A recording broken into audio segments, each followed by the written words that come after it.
ملګرو سلامونه او احترامات. افسر افغان ما زیار صاحب د خدای وبخي هغه وایي چې همې بیره د ساتلې همې ټال دی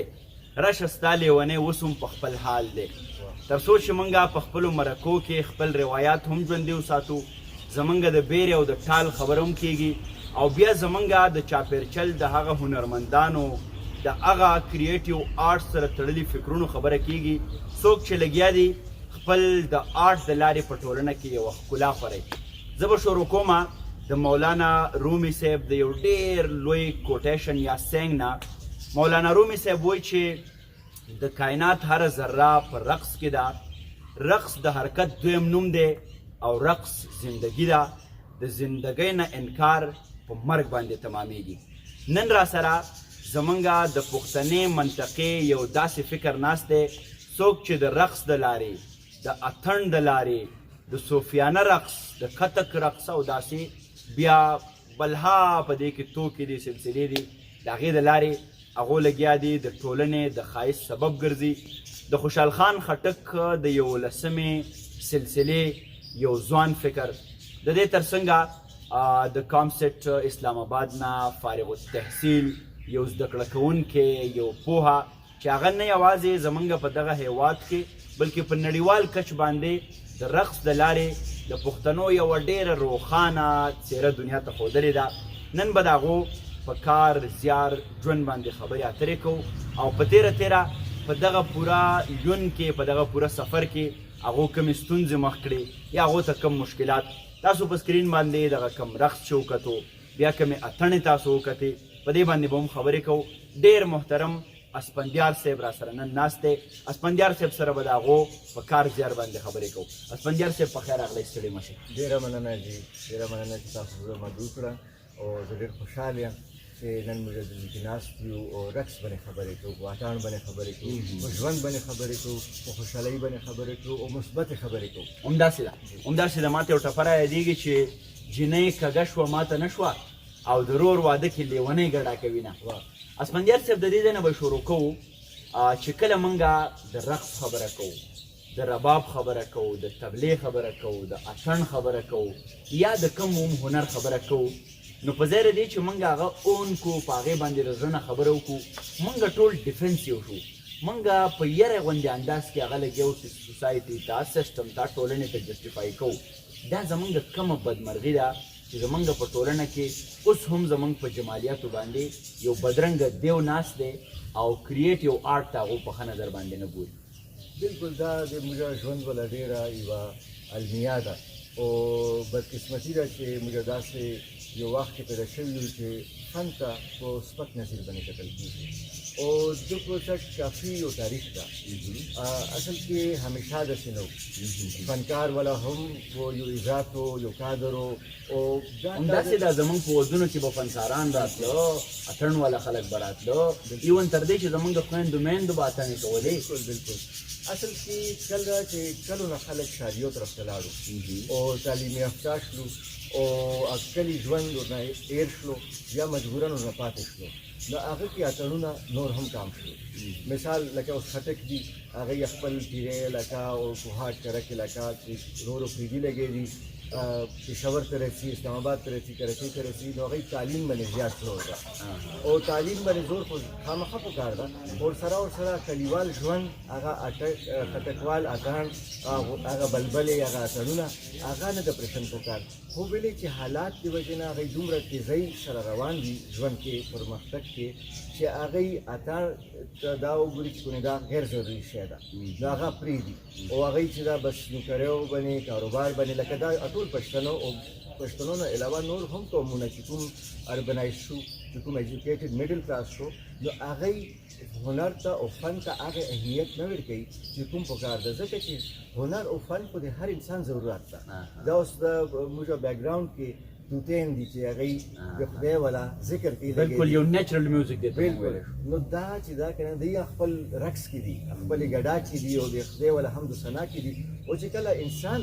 دغه ګډا او د خدای حمد و ثنا پرېږدي نو هغه د مسایلو شکار شي، هغه د پریشانۍ شکار شي چې شاعري چې تاسو پړاو کوي، تاسو نصرتنګاري پړاو کوي، تاسو ساز واورئ، تاسو اټاڼو کوي، تاسو مصوري وکړئ، خطاطي وکړئ، دې کې تاسو ته خدای پاک یو ډېره یوه د زړه خوشحالي درکوي. او دا ټولې خدای طرف ته تلنې لري، ویلې چې خدای خپله جمیل ده، جمال ده، هغه د ټول جمال مالک ده که نه، نو هغه جمال خوښوي، هغه ښکلا خوښوي، هغه ښایستي ښایست چې څومره ده په دنیا کې هغه خوښوي. اسفندیار صاحب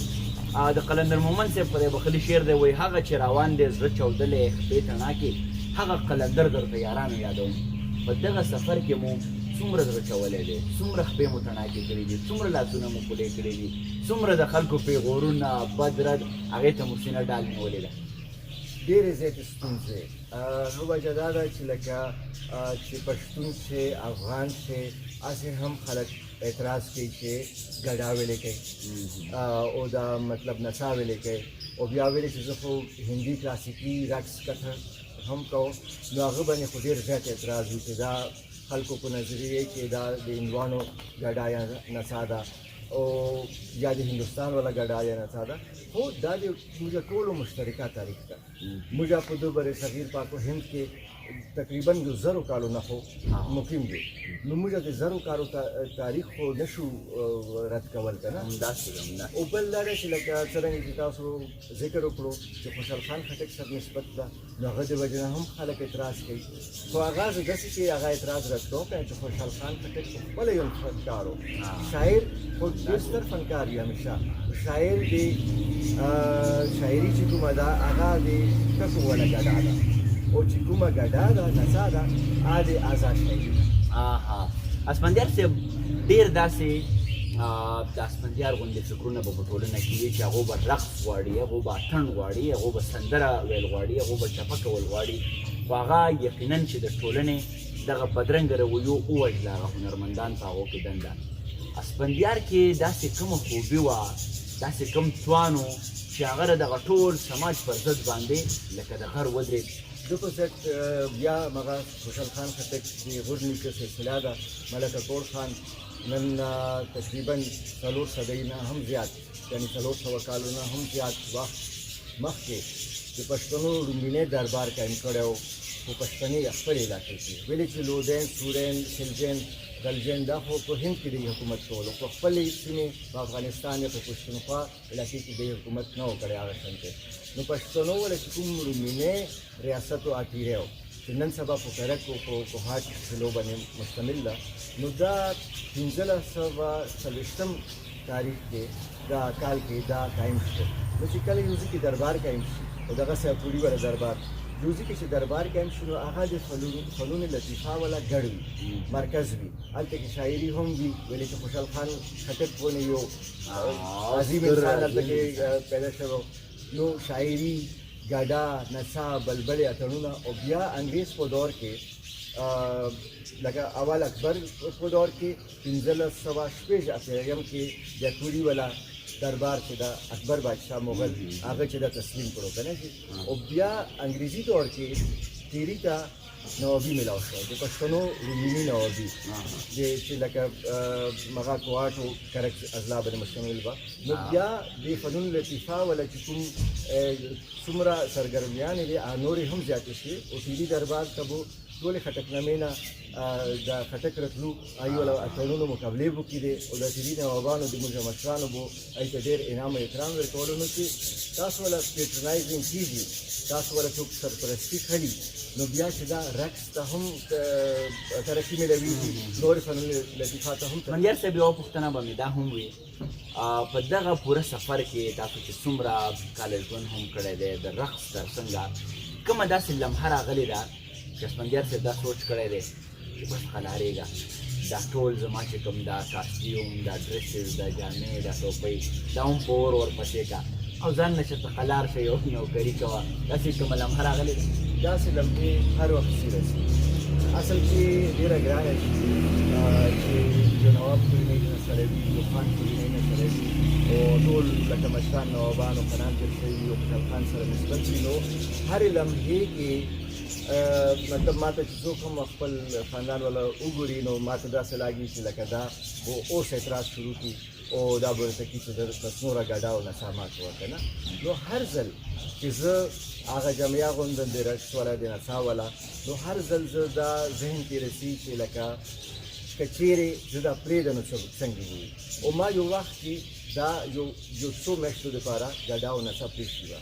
خو هغه کې زه دومره خفګان کې لاړم چې لکه بالکل لکه یو ډپریشن او ټینشن والا وخت و نو بیا دا ما فیصله وکړه چې نه